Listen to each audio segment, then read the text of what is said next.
가족이니까 내가 참아야지. 그래도 핏줄인데 내가 이해하고 넘어가야지. 혹시 지금도 이런 생각으로 억지 웃음을 지으며 속을 끓이고 계십니까? 결론부터 아주 냉정하게 말씀드리겠습니다. 그 억지스러운 이해와 희생, 멈추셔야 합니다. 명절이나 평범한 주말, 가족의 전화 한 통에 가슴이 덜컥 내려앉거나 이유 없는 죄책감에 시달린다면 그건 결코 당신의 잘못이 아닙니다.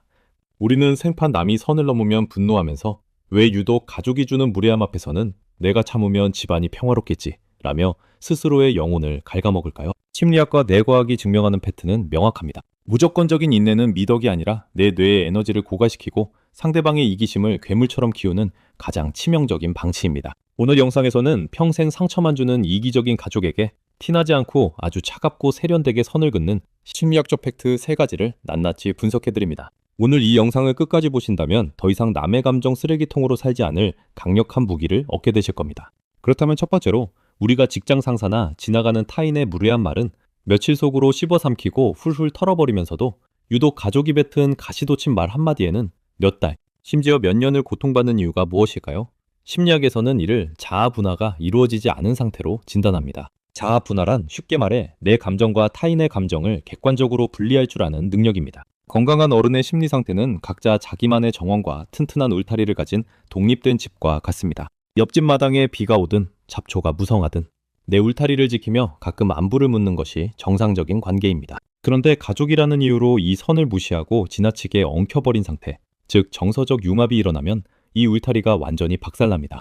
옆집 마당에 비가 오면 내 집 거실까지 물바다가 되고 내 정원에 내 마음대로 꽃을 심으려는데 가족이 불쑥 들어와 왜 이런 걸 심느냐며 소리를 지르고 간섭하는 셈입니다. 부모님이 우울하다고 해서 내 하루까지 우울해져야 하고 장성한 자식이 짜증을 낸다고 해서 내 심장이 덜컥 내려앉으며 원인 모를 죄책감을 느낀다면 그것은 숭고한 가족애가 아닙니다. 뇌과학의 관점에서 보면 그저 내 뇌의 방어벽이 뚫려 타인의 감정 쓰레기가 내 신경계를 무단으로 점거하고 에너지를 방전시키고 있는 비합리적인 스트레스 상태일 뿐입니다.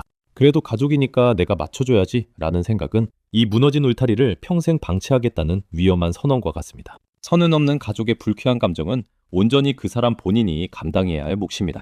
그 감정의 파도에 내 멘탈까지 함께 휩쓸려 허우적대는 것을 당장 멈추셔야 합니다. 내 거실까지 밀려들어온 흙탕물을 퍼내고 단호하게 심리적 울타리를 다시 세우는 것. 이것이 남은 인생 동안 내 뇌의 에너지를 지키기 위한 첫 번째 생존 규칙입니다. 두 번째로 우리가 흔히 빠지는 치명적인 착각은 가족의 끝없는 하소연을 묵묵히 들어주는 것이 도리이자 효도라는 생각입니다. 평생 아버지를 원망하며 자식에게 신세한탄을 쏟아내는 어머니, 혹은 형제간의 다툼에 시시콜콜 개입하며 내게 불만을 털어놓는 가족들.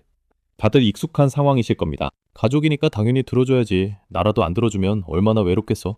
이렇게 스스로를 위로하며 그들의 감정 쓰레기통 역할을 자처하고 계신다면 이는 심리학에서 말하는 삼각관계의 덫에 완벽히 걸려든 것입니다. 심리학자 머레이 보웬의 가족 체계 이론에 따르면 두 사람 사이의 갈등이나 긴장이 높아져 스스로 감당하기 힘들어질 때 인간은 무의식적으로 제3자를 끌어들여 그 불안을 분산시키려 합니다.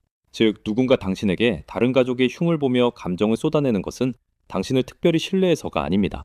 그저 본인의 심리적 불안을 가장 만만하고 거절하지 못하는 대상에게 떠넘기는 이기적이고 무의식적인 방어기제일 뿐입니다. 팩트를 냉정하게 직시해야 합니다. 당신이 희생하며 그들의 감정을 대신 받아주는 동안 어떤 일이 벌어질까요? 당사자들은 정작 마주보고 문제를 주도적으로 해결할 기회를 영원히 잃어버립니다. 당신의 알량한 선의가 오히려 그들이 갈등을 극복하고 어른으로서 성숙해질 수 있는 자립 근육을 철저히 뺏어버린 셈입니다. 게다가 타인의 묵은 원망과 불행을 대신 떠안는 당신의 뇌는 엄청난 스트레스 호르몬인 코르티솔에 노출되며 정작 돌봐야 할 본인의 삶과 에너지는 시커멓게 타들어갑니다. 이것은 사랑이 아니라 다 같이 병들어가는 정서적 포로 상태에 불과합니다. 부모님 사이의 문제 혹은 성인이 된 형제들의 문제는 철저히 그들 스스로 해결해야 할 몫입니다. 당신이 통제할 수 없는 타인의 문제에 굳이 개입하여 감정을 소모하지 마십시오. 단호하게 한 발 물러서는 것만이 모두를 살리는 가장 이성적인 선택입니다. 세 번째로 짚어볼 팩트는 당신의 뇌를 지배하고 있는 그 알량한 책임감과 죄책감의 진짜 정체입니다. 내가 안 참으면 집안 꼴이 어떻게 되겠어? 그래도 명절인데 며느리인 내가 혹은 맞이인 내가 안 하면 누가 해?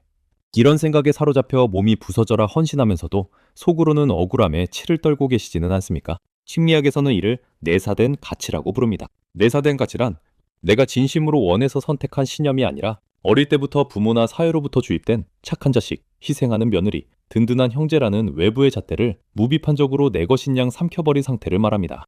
즉, 당신이 느끼는 그 무거운 책임감은 진정한 가족애가 아닙니다. 그저 주어진 역할에서 벗어날 때 쏟아질 비난을 피하기 위해 뇌가 만들어낸 가짜 도덕심이자 심리적 족쇄일 뿐입니다. 내 건강이 망가지는데도 억지로 명절 노동을 감당하거나 본인의 쪼들리는 노후 자금을 헐어서라도 다 큰 성인 자녀의 문제를 해결해 주려는 행위들. 팩트만 놓고 아주 냉정하게 말씀드리겠습니다.